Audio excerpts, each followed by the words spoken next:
представува посебна чест и задоволство на ова денешно случување да представам осврт кој го подредив под насловот Предлог за издавач. Пленарскиот клуб Љуботен од Тетово се реферира во улога на издавач на монографијата за Гого Попов. Комплексноста на изданието, представено како збир на случувања кои ја предодредуваат неговата структура, неодменливо ја наложува потребата од објаснување на повеќе фактографски чекори кои се случувале на патот до нејзиното создавање. Во продолжение правам обид да во прифатлива рационална форма презентирам дел од споменатите чекори. Почнувам со кусиот осврт кон улогата на пленарскиот клуб. Во 100-годишната традиција на своето постоење и обстојување на овие простори, пленарскиот клуб Љуботен е организацијска структура околу која се собираат голем број ентузијасти од повеќе спортови, меѓу кои доминантни се планинерењето и скијањето. За сиот период од своето постоење во клубот се акумулираат значаен квантум на информации во наразлични форми и видови. Сите тие на соодветен начин се обработувани и зачувани. Значаен дел од споменатите артефакти се оние кои се дело на Гого Попов и кои со посебен пиетет кон неговото дело се зачувани. Ја препознаваме нашата должност да во свод соодветен обем се осврнеме на некои од позначајните. Зборувам значењето на Гого Попов и неговата оставина во вид на артефакти кои ја збогатија содржината и структурата на собраните материјали кои се користени во монографијата. Во монографијата се дадени речиси сите истражени податоци кои авторот ги изнајде, студиозно ги класифицира и денес низ неја ги направи достапни на пошироката јавност.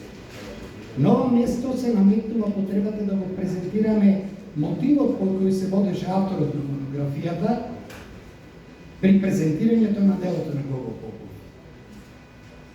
Гого Попов бил пред се долгогодишен член на клубот, кој имал препознатлива и значајна улога во развојот на планинарењето во нашата држава. Станува збор за повеќе негови активности, помеѓу кои ги бележиме изградбата на планинарските објекти на целиот простор кој го опфаќа шарпланинскиот масив во периодот од 1934 до 1957 година, какви што се изградбата на планинарски домови, прифатни куќи, кулата на Титовар, скокалницата на Попова шапка, маркирање на планинарски патики и редица други активности од ваков вид. Го препознаваме како активен учесник во организирањето на шарпланинските скијачки купови со интернационално значење.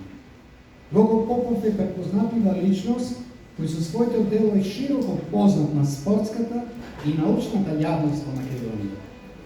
Делото и оставштината на Гого Попов препознаени си проучени од Јован Божиновски како иницијален подстрек да се запати со пишување на монографија за ова препознатлива личност од областа на истражувањето, создавањето, обработката и презентирањето на толку драгоцени податоци од долгата историја на планинарските спортови во Тетово.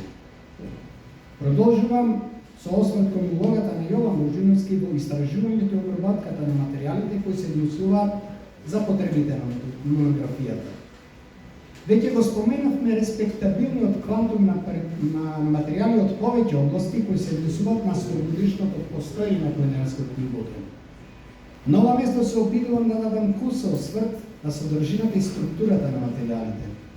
При тоа, на самиот почеток ја нагласувам пионерската дејност на Јован Божиновски во овој процес на прибирање и обработка на податоците. Пронајдени се и обработени се податоци за периодот од годината на постоење на клубот 1925 а се до денес. Клубот располага со најразлични документирани информации кои ги има издадено какви што се публикации, разгледници, разни типови на брошури и рекламни материјали. Следат архивски материјали пресадени преку слики, значки, разгледници и сечоци од вестници, рекламни материјали знаменца, плакати, дипломи, благодарници и така нататък. Последниот обид на класифицирање и пребројување упатуваат на вкупна бројка од преку 3000 архивски материјали и оригинални предмети од сите сформирани форми заедно. Во периодот на сославање на монографијата, сето внимание на авторот Јован Божиновски беше сконцентрирано на обработка на прибраните материјали конкретно за Голгота. Резултатот од споменото ангажирање, денес имаме чест да го согледаме во монографијата, која ја представуваме пред цел аудиториум. На крајот неколку зборови и за отделната улога на членовите на пленарскиот клубоден во создавањето на архивските материјали кои ги поседува. Членовите на клубот со собствените активности, со собствениот самопрегор во реализирање на акциите во долгиот период на постоење на клубот, само на образбата и озбилноста во реализирањето на добиените задачи од раководството на клубот, представуваат креатори на наставници и создавачи на историјата.